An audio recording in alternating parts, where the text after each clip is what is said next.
What's up, guys? So we're going over hamstring, back, and bicep exercises today. I'm trying to get through a bunch of them all in one video, and I will put timestamps in the description for each exercise.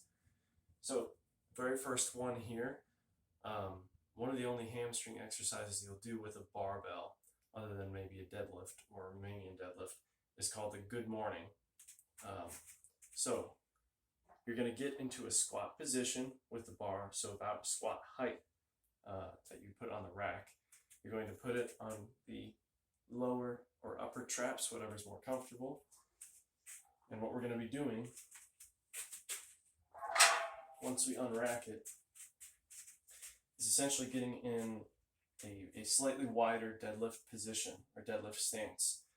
From here, you're bending at the knees slightly, and then you're moving forward from the hips as if you're going to go touch your toes until you feel a big stretch through the hamstrings, and then you'll come back up and lock out strong with the glutes.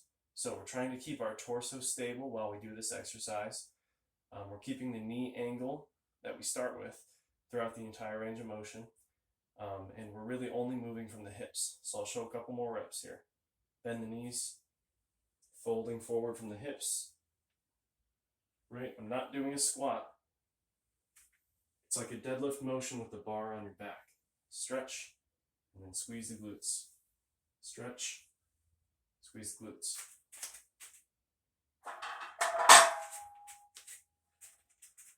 Okay, so next one here, pretty basic compound exercise, is going to be the Barbell Row.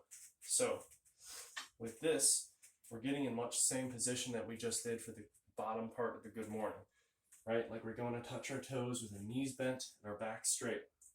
From this hanging position, all you're doing is trying to pull the bar up into your abs, not into your chest way up here with your elbows flared out. Keep the bar low and your elbows tucked. You're taking about a medium grip here, I'd say, pulling into the abs. So we're trying to get the elbows way back, squeeze the shoulder blades, and then stretch them out on the bottom.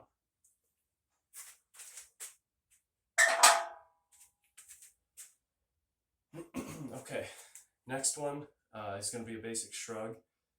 Now I thought about not making a tutorial on this one because it's a very basic movement. Everyone knows how to shrug, but the key is getting through as full of a range of motion as you can, even with that small movement. So we're going to take a grip similar to maybe a row or a deadlift grip, like this, medium wide, so that your hands are not right on top of your legs. Excuse the clock.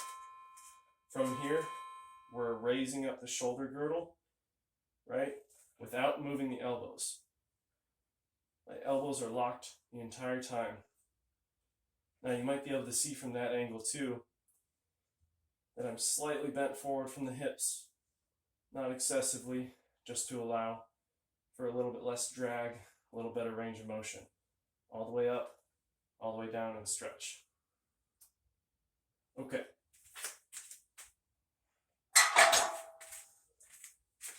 Now, let's move this here. All right.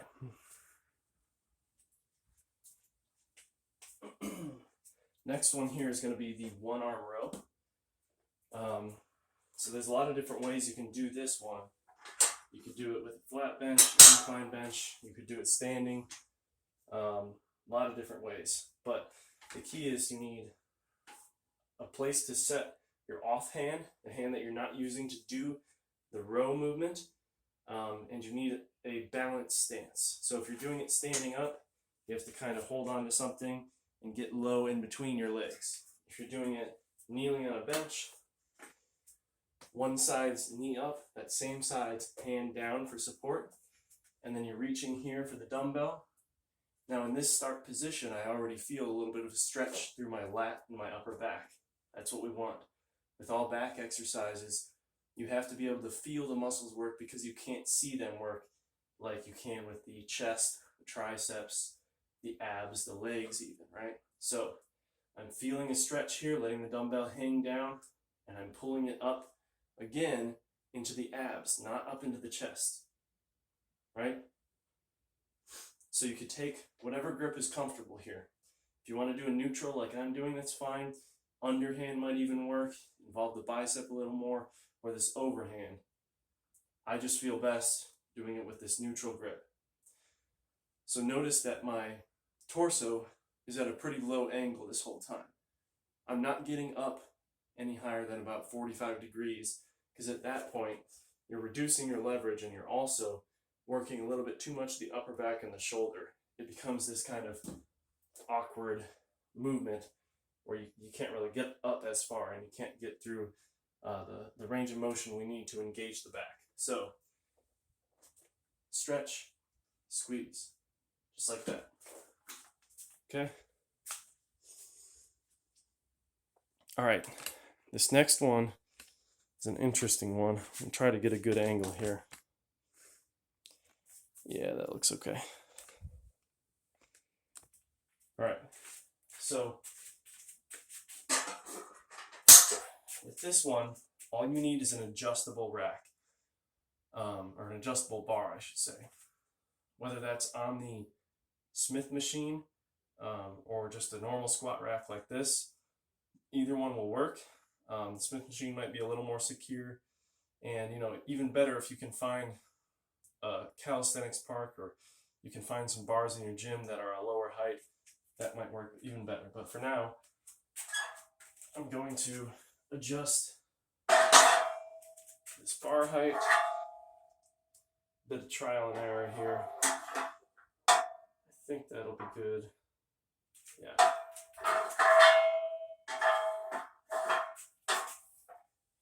This one is called a rack chin-up. So it's exactly what it sounds like. It's a chin-up movement, except you're not using your full body weight to do the chin-up. Right? So chin-up or pull-up grip, you decide. That means supinated or pronated like that. Palms in or palms out, whatever's comfortable. But I would try to take a similar grip that you might on an actual pull-up. So once we're here, all we're trying to do is sit down all the way, right? So I'm not quite at the right height. I'll adjust that in a second. Once you're here and you're sitting back, you're going to pull yourself up and let down all the way. Up and down, just like that, just like a pull-up. Now, I'm going to adjust this, but realize that the height matters in terms of the difficulty level. The position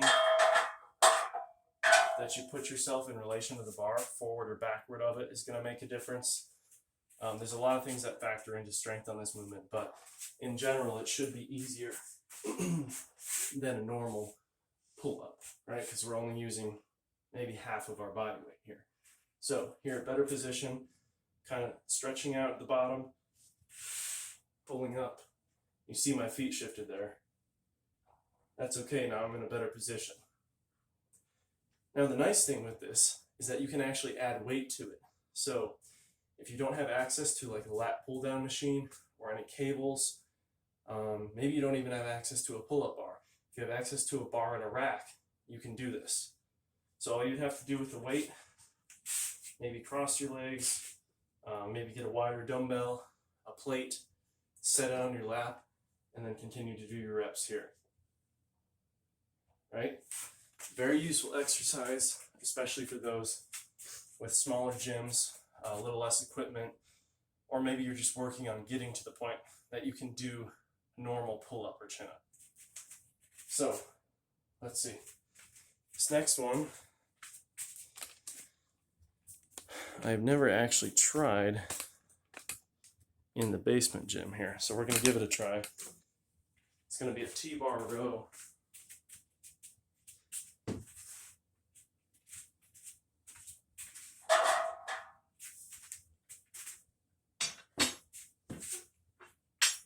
Okay, let me make sure that's a good angle. Yeah, that looks decent. There we go. Okay. So this one, you need a corner to put the end of the barbell in, might help if you put something like a heavy dumbbell over the end of it, but for my purposes, I'm not going to do that right now. Now, your grip on this, when you're standing over it, right, with it in between your legs, you can take like a cable grip, like a V-bar, right, with two handles, loop it around, pick it up like that. You could take a towel and do the same. You want to get some extra grip work. Really anything will work for this. You could even just use your bare hands. I'm going to do that too. Right now, let's see, yeah, that'll work. I'm going to do the towel trick here. Yep, that'll work best. So, wrapping this up, standing pretty close to the end, right? You would have weights on this, 25s, 45s, you just kind of stack them on. The thing is, this is a one-sided exercise, right? One side of the barbell, so it's not your typical weights. 3 plates is not 315, it's actually only 135. So keep that in mind too. But we're going to loop this around the thin part of the barbell. Stand over it like this until you feel like you have a balanced position, and we're rowing up, right? Just like that. Making sure you get full range of motion, good stretch and squeeze on the back muscles. This exercise, I really love for working kind of the mid back and the mid lats, if you will. There are other rowing exercises you can do. You can do a normal barbell row, a one-arm dumbbell row, but this one you can go heavy on too. So I would take advantage of that. Alrighty, a couple more things.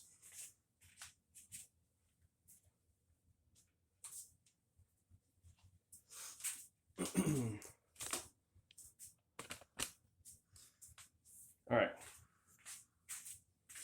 So next up is curl variations, bicep stuff. So the first one I'm going to go through, and you can use this method on almost any exercise. It's called the 28 method. So that's essentially 4 sets of 7 in quick succession, all at varying tempos and ranges of motion. So I'll go through them here. The first 7 reps are going to be totally normal curls. So that means full range of motion, locking out at the bottom, pinning your elbows here so you're not running into your legs. It's 1, 2, 3. You get the idea, right? Then slow reps.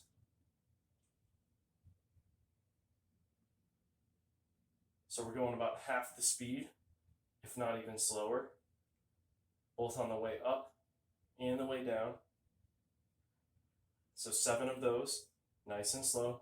Then we're going 7 on the half range of motion on the bottom. So from lockout, only about halfway up at your own pace. These don't have to be slow, but they do have to be controlled in terms of how far you're going. So bottom half, only halfway up, 2, 3, right? Then we get to 6, 7. Pause in the middle, split second, and come up all the way. This is number 1 rep out of 7 on the top half of the range of motion. So then we're going 2, 3, 4, etc. Okay? So 7 regular reps, 7 slow reps, up and down, 7 reps on the half range of motion on the bottom, only do about 90 degrees, and pause, and then 7 on the top half of the range of motion. Now, like I said, you can do that with almost any exercise. It works really well with machines. It works well with lightweight barbells or dumbbells. If you don't have access to heavier weight, you could do it with cables too. You could even do it with your body weight. Just experiment, and generally it's going to work better on isolation movements than it will on compounds, but there are always exceptions to that. So, almost there. 2 more exercises. The incline curl. This one is going to be done with dumbbells.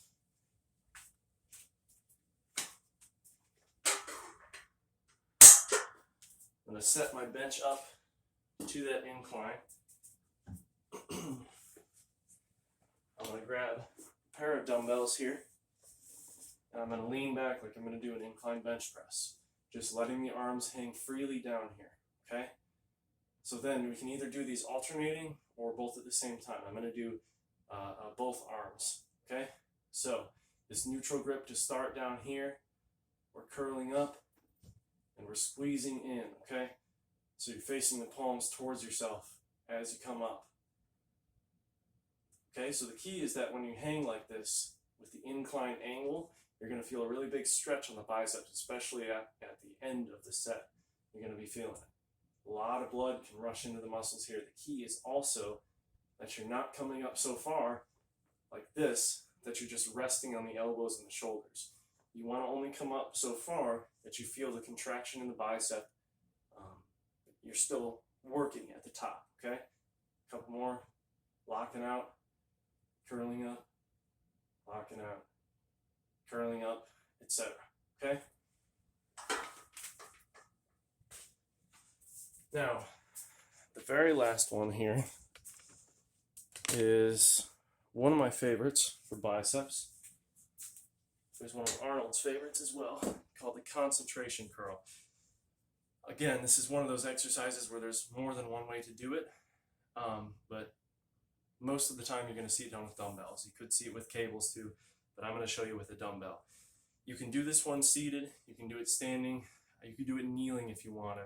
You just have to make sure, again, as with the last exercise, that you pick up one dumbbell here and you're letting your arm hang freely. Okay, so it's not like a preacher curl or something where I have my arm resting on my leg or on a bench.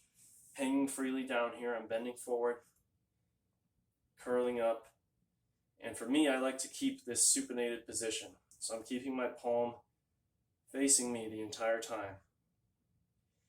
Now with any curl variation, you want to make sure that when you're curling up, especially when you get tired, that you're not curling your wrist in too. We don't want to see this.